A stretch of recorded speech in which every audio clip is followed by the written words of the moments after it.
ये वतन का राग। नमस्कार, वतन का राग कार्यक्रम में आप सभी का बहुत बहुत स्वागत है। डॉक्टर राजेंद्र प्रसाद बंबई अधिवेशन में भाषण देने के लिए मंच की ओर जा रहे थे कि तभी उनके सेवक ने उन्हें रोककर कहा, आपका कुर्ता फटा हुआ है, मैं अभी दूसरा लाकर देता हूं। राजेंद्र बाबू ने अपनी घड़ी की ओर देखा और कहा, नहीं रहने दो, समय हो गया है। सेवक ने कहा, ये अच्छा नहीं लगेगा, मैं दूसरा कुर्ता लाकर जल्द देता हूं। जब उसने दूसरा कुर्ता दिया तो पहनने पर मालूम हुआ कि वो उससे भी अधिक फटा हुआ है और राजेंद्र बाबू ने उसी फटे कुर्ते में भाषण दिया। डॉक्टर राजेंद्र प्रसाद किसी निर्धन परिवार से नहीं थे, वो बिहार के एक संपन्न परिवार से संबद्ध थे, लेकिन वो गांधी जी के सच्चे शिष्य और गांधी मार्ग के साधक थे। दरअसल गांधी जी से जुड़ी एक घटना ने उन्हें सादा जीवन जीने की प्रेरणा दी थी। एक बार गांधी जी बिहार में पदयात्रा के दौरान रात में उनके घर पर विश्राम करने वाले थे। गांधी जी को देर हो गई और डॉक्टर राजेंद्र प्रसाद प्रतीक्षा करते करते सो गए। जब गांधी जी पहुंचे तो चौकीदार ने बताया कि राजेंद्र बाबू तो सो गए। सुबह गांधी जी जब दोबारा द्वार पर आए तो डॉक्टर राजेंद्र प्रसाद ने पूछा, आप रात में आए नहीं? मैं प्रतीक्षा करता करता सो गया। तब गांधी जी ने कहा, मैं तुम्हारे सोने के बाद पहुंचा, पदयात्रा में देर हो गई थी। दुखी स्वर में राजेंद्र बाबू ने पूछा, फिर आप सोए कहाँ? इस पर गांधी जी ने उत्तर दिया, वो जो सामने कुआं है ना, मैं वहां जाकर सो गया था। डॉक्टर राजेंद्र प्रसाद आत्मग्लानि से भर गए और बापू की सादगी देख अपनी अमीरी के जीवन का परित्याग कर दिया। वो आजीवन गांधी मार्गी रहे और सादगी से जीवन जीते हुए उन्होंने राष्ट्र सेवा की। डॉक्टर राजेंद्र प्रसाद का जन्म 3 दिसंबर सन 1884 को बिहार के जीरादेई नामक गांव में हुआ था, जो अब सीवान जिले में है। उनके पिता महादेव सहाय संस्कृत और फारसी के विद्वान थे तथा माता कमलेश्वरी देवी एक धार्मिक प्रकृति की महिला थीं। वो उन्हें रामायण और महाभारत की कहानियां सुनाया करती थीं। 5 भाई बहनों में राजेंद्र प्रसाद सबसे छोटे थे। राजेंद्र बाबू बचपन से ही अत्यंत कुशाग्र बुद्धि के छात्र थे। मात्र 12 साल की उम्र में ही उनकी शादी राजवंशी देवी के साथ संपन्न हुई। शादी के बाद वो पटना के टी.के. घोष एकेडमी में पढ़ने के लिए चले गए। फिर कलकत्ता विश्वविद्यालय में प्रवेश के लिए उन्होंने परीक्षा दी, जिसमें उन्हें सर्वोच्च अंक प्राप्त हुए तथा स्कॉलरशिप के रूप में 30 रुपये महीना मिलने लगा। एक परीक्षक ने उनकी उत्तर पुस्तिका में नोट लिखा था कि विद्यार्थी परीक्षक से बेहतर है। सन 1905 में उन्होंने स्नातक की और 1907 में स्नातकोत्तर की उपाधि प्राप्त की। उन्होंने कलकत्ता में ही लॉ की पढ़ाई की। इस बीच वो अध्यापन का कार्य भी करने लगे थे। कानून की पढ़ाई में उन्होंने गोल्ड मेडल हासिल किया और फिर इलाहाबाद विश्वविद्यालय से कानून में ही पीएचडी की उपाधि प्राप्त की। एक वकील के तौर पर कानून की इस पढ़ाई का अभ्यास वो भागलपुर और बिहार में करने लगे। उन्होंने अपनी आत्मकथा में लिखा है कि गोपाल कृष्ण गोखले से मिलने के बाद वो स्वाधीनता आंदोलन में शामिल होने के लिए बेचैन हो गए थे और अंततः अपनी जिम्मेदारियों पर बहुत सोच विचार करने के बाद अपने बड़े भाई महेंद्र प्रसाद और पत्नी की सहमति लेकर वो देश की सेवा को समर्पित हो गए। वंदना के इन स्वरों में, वंदना के इन स्वरों में, एक स्वर मेरा मिला लो, एक स्वर मेरा मिला लो, वंदना के इन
डॉक्टर राजेंद्र प्रसाद कई भाषाओं के ज्ञाता थे।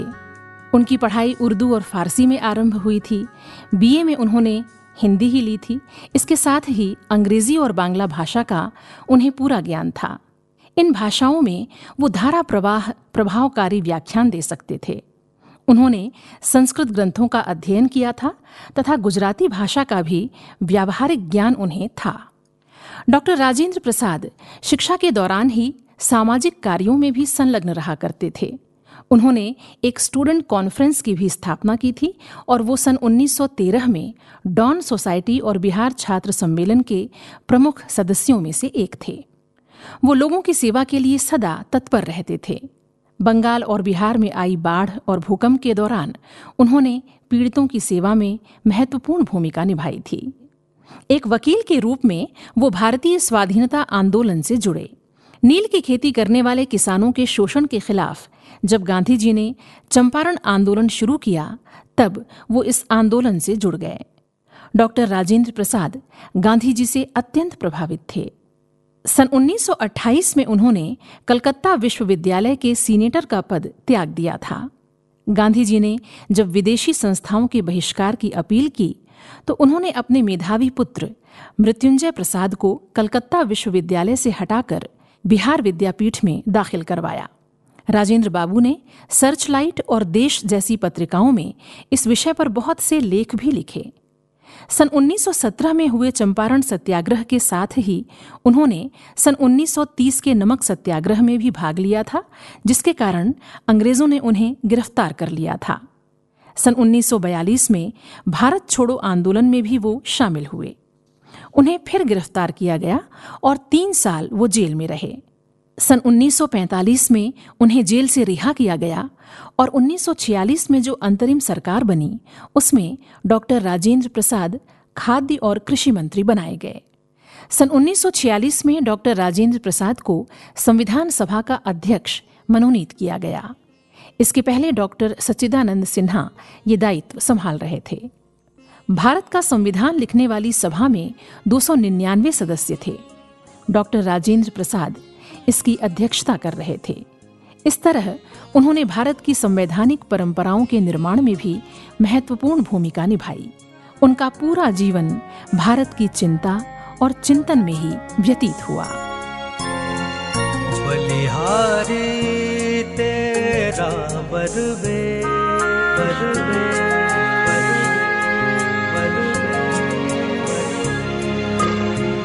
बलिहारी तेरा बरवेश, बलिहारी तेरा बरवेश। मेरे भारत मेरे देश, मेरे देश। बलिहारी तेरा बरवेश, मेरे भारत मेरे देश, मेरे देश। बलिहारी तेरा बरवेश।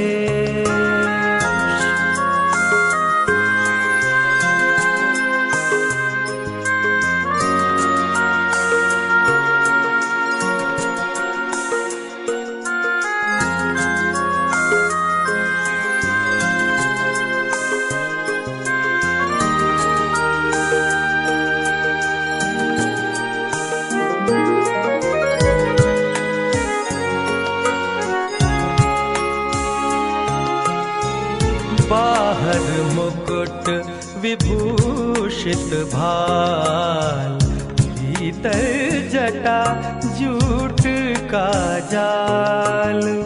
बाहर मुकुट विभूषित भाल, भीतर जटा जूट का जाल।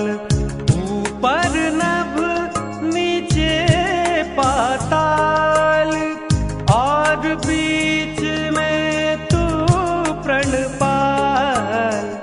ऊपर नभ नीचे पाताल, और बीच में तू प्रणपाल। और बीच में तू प्रणपाल।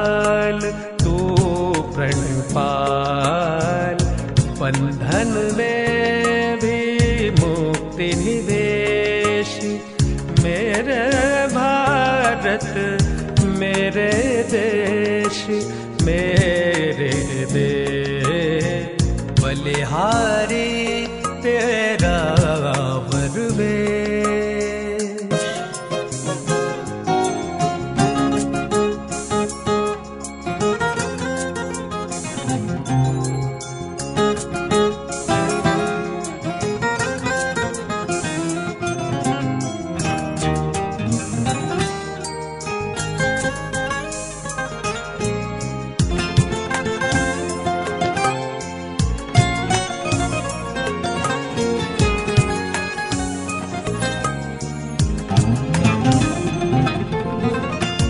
मस्तक में रखता है ज्ञान, भक्ति पूर्ण मानस में ध्यान।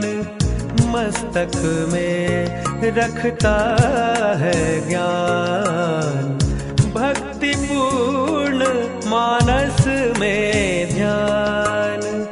करके तू प्रभु कर्म विधान, है सतचित आनंद निधान। करके तू प्रभु कर्म विधान, है सतचित आनंद निधान।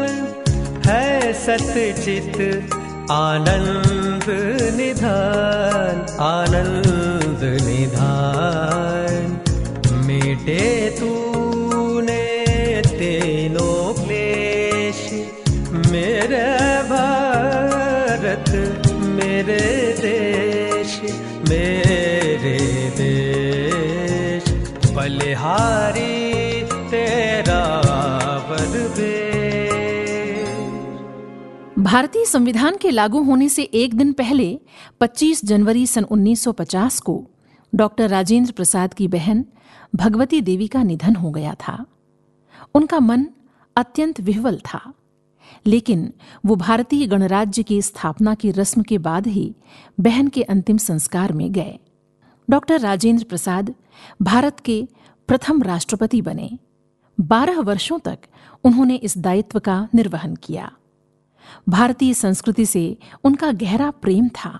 जब वो राष्ट्रपति बने तब राष्ट्रपति भवन में अंग्रेजियत का बोलबाला था, लेकिन उनका और उनकी पत्नी का कहना था कि देश छोड़ो तो छोड़ो, मगर अपना वेश मत छोड़ो, अपनी संस्कृति को बनाए रखो। उनके राष्ट्रपति रहने के दौरान जब कोई विदेशी अतिथि राष्ट्रपति भवन आता तो उसका स्वागत भारतीय परंपरा के अनुसार तिलक लगाकर तथा आरती उतारकर किया जाता। हिंदी भाषा के प्रति भी उनका गहरा लगाव था। सन 1955 में राष्ट्रभाषा प्रचारकों को भाषण देते हुए डॉक्टर प्रसाद ने कहा था कि हिंदी निसंदेह हमारी राजभाषा घोषित हो चुकी है, संविधान में उसे स्थान मिला है। इस संबंध में हमें 2 बातें कभी नहीं भूलनी चाहिए। एक तो ये कि केवल घोषणा मात्र से कोई भाषा किसी समस्त राष्ट्र की भाषा नहीं बन जाती है, और दूसरी ये कि भारत में अहिंदी भाषी राज्य भी हैं जिनके निवासी हिंदी से उतना परिचित नहीं हैं। वहाँ इसका प्रचार करने की जिम्मेदारी हिंदी भाषियों की है। हिंदी किसी प्रादेशिक भाषा का स्थान नहीं लेना चाहती और न ही गैर हिंदी भाषी राज्यों को असुविधा में डालना चाहती है। ये समझना और समझाना हिंदी के प्रचार जितना ही महत्वपूर्ण है। प्रेम, भाईचारा, सादगी और मानवता उनके व्यक्तित्व की विशेषताएं थीं। वो रात के 8 बजते बजते खाना खा लिया करते। खाना भी बिल्कुल सादा होता था। फलों में उन्हें आम पसंद था। वो जल्दी सोते और सुबह जल्दी उठ जाया करते थे। उनका मानवीय पक्ष ऐसा कि गलती का अनुभव होते ही वो तुरंत माफ़ी मांग लेते, चाहे सामने कोई छोटा हो या बड़ा। उनका एक निजी सेवक था, तुलसी, सेवा भाव से भरा हुआ समर्पित सेवक, लेकिन वो सदा हड़बड़ाहट में रहा करता। एक बार काम करते हुए हड़बड़ी में उसके हाथ से वो पेन टूट गया जो हाथी के दांत से बना हुआ था और राजेंद्र बाबू को अत्यधिक प्रिय था। ये देखते ही राजेंद्र बाबू को गुस्सा आ गया और अपने उस निजी सेवक को कक्ष से हटाकर उन्होंने माली के काम में लगवा दिया। लेकिन 1-2 दिन बाद जब तुलसी नहीं दिखा तो वो बेचैन से हो गए। उसे वापस बुलवाया और कहा, मुझे माफ कर दो तुलसी, मुझे तुम्हारा सेवा भाव देखना चाहिए था, समर्पण देखना चाहिए था। और इतना कहते कहते दोनों की आंखों से आंसू की धार बह निकली। राष्ट्रपति पद पर 2 सफल और लोकप्रिय कार्यकाल पूरा करने के बाद डॉक्टर राजेंद्र प्रसाद ने राजनीति से संन्यास ले लिया और वो पटना स्थित सदाकत आश्रम में रहने लगे। सन 1962 में उनकी पत्नी राजवंशी देवी का निधन हो गया। उनके निधन के 1 महीने के अंदर ही चीन के खिलाफ युद्ध से जूझ रहे देश के सिक्योरिटी फंड के लिए राजेंद्र बाबू ने अपनी पत्नी के सारे गहने दान कर दिए। सन 1962 में ही उन्हें भारत के सर्वोच्च नागरिक सम्मान भारत रत्न से अलंकृत किया गया। 28 फरवरी सन 1963 को डॉक्टर राजेंद्र प्रसाद इस संसार से विदा हो गए। नमन ऐसी महान विभूति को। मन समर्पित तन समर्पित और ये जीवन समर्पित।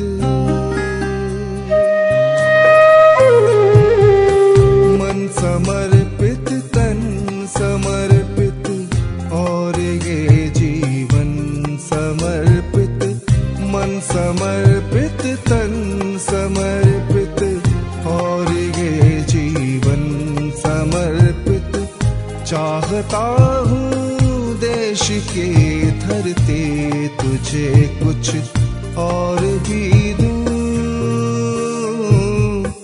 मन समर्पित तन समर्पित और ये जीवन समर्पित। चाहता हूँ देश के धरते तुझे कुछ और भी दूँ। मन समर्पित तन समर्पित और ये जीवन समर्पित।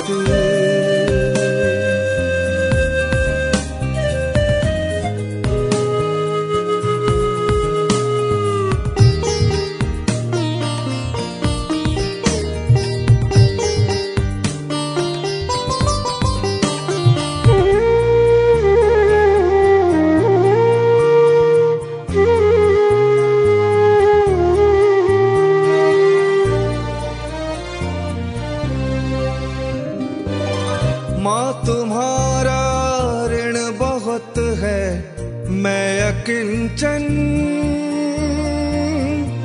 किंतु इतना कर रहा फिर भी निवेदन। माँ तुम्हारा ऋण बहुत है, मैं अकिंचन, किंतु इतना कर रहा फिर भी निवेदन। थाल में लाऊं सजा कर भाल को जब, स्वीकार कर लेना दया कर वो समर्पण। गात अर्पित प्राण अर्पित, रक्त का कण कण समर्पित। गात अर्पित प्राण अर्पित, रक्त का कण कण समर्पित। मन समर्पित तन समर्पित और ये जीवन समर्पित। चाहता हूँ देश के धरते तुझे कुछ और भी दूँ। मन समर्पित तन समर्पित और ये जीवन समर्पित। चाहता हूँ देश के धरते तुझे कुछ और भी दूँ। मन समर्पित तन समर्पित और ये जीवन समर्पित। समर्पित। ये वतन का